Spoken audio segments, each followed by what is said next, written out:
Ada dua lembaga yang sering sekali mendapat serangan dari iblis. Kenapa? Karena dua lembaga ini sangat diinisiasi Allah sejak awal. Ya, dua mahakarya Allah, yaitu pernikahan dan gereja. Pernikahan dimulai dari penciptaan dan gereja tentu ini keagungan rancangan Allah. Saudara, dari awal sejarah manusia, Allah hanya membangun dua lembaga khusus. Pernikahan diawali dengan penciptaan, Kejadian 2 ayat 24 khususnya ayat ini menekankan tentang ini. Dan gereja, Matius 16 ayat 18. Keduanya memiliki makna rohani yang dalam. Pernikahan adalah bayangan kasih Kristus kepada jemaat. Dan gereja adalah tubuh Kristus yang mencerminkan kasihnya kepada dunia. Karena itu tidak mengherankan saudara bila iblis berusaha menghancurkan keduanya. Ketika iblis tidak bisa menghancurkan Allah, ia akan menyerang citra Allah, yaitu keluarga dan gereja. Serangan iblis terhadap pernikahan ini mengaburkan kasih Kristus. Kejadian 2 ayat 24 jelas berkata, sebab itu seorang laki-laki akan meninggalkan ayahnya dan ibunya dan bersatu dengan istrinya sehingga keduanya menjadi satu daging. Di Efesus 5 ayat 25 jelas berkata, hai suami, kasihilah istrimu sebagaimana Kristus telah mengasihi jemaat. Jadi rencana Allah dalam pernikahan, Allah menjadikan pernikahan bukan hanya untuk kebahagiaan, tetapi untuk menyatakan kasih dan kemuliaan Kristus. Kasih suami istri yang saling mengasihi, mengampuni, dan bertumbuh adalah pelajaran hidup tentang Injil. Bagaimana serangan iblis di akhir zaman? Egoisme, individualisme ini menggantikan pengorbanan. Perceraian dan perselingkuhan ini menghancurkan kesetiaan. Kebingungan moral dan identitas gender ini merusak rancangan Allah. Roma 1 ayat 26-27. Dan ketidakmampuan mengampuni ini membuat cinta membeku. Saudara, iblis tahu jika ia menghancurkan pernikahan, ia memecah generasi. Jadi bagaimana cara melawannya? Ada 3.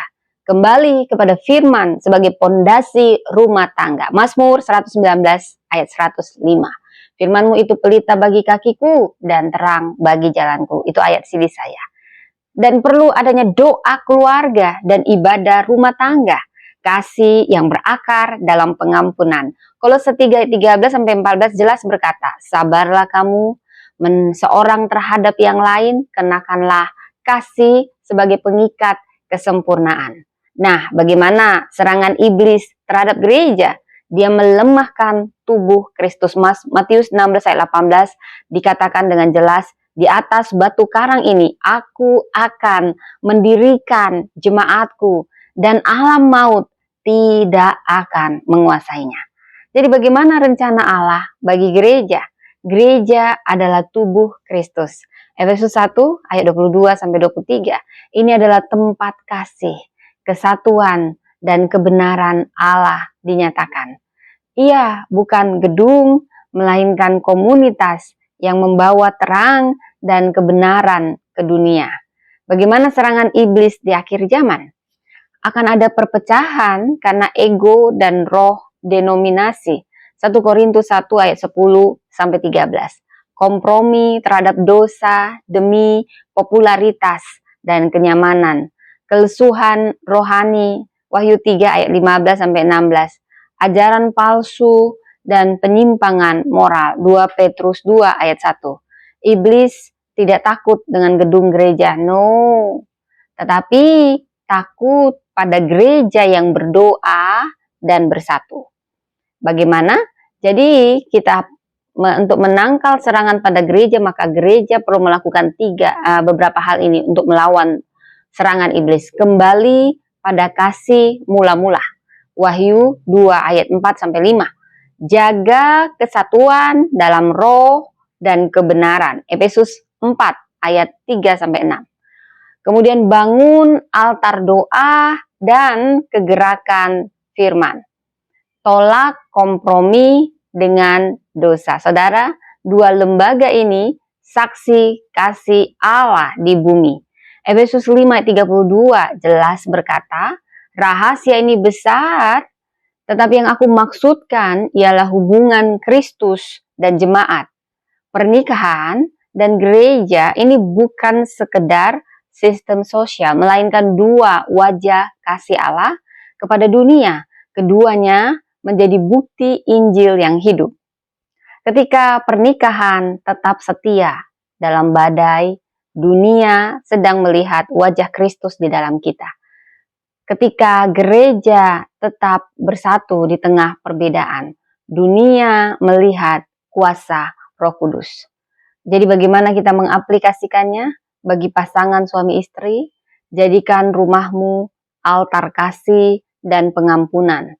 Jangan biarkan iblis berdiam di tengah diamnya doa keluarga. Bagi gereja dan pelayan Tuhan, pelihara kesatuan, bukan hanya kegiatan. Gereja tanpa kasih adalah tubuh tanpa nafas.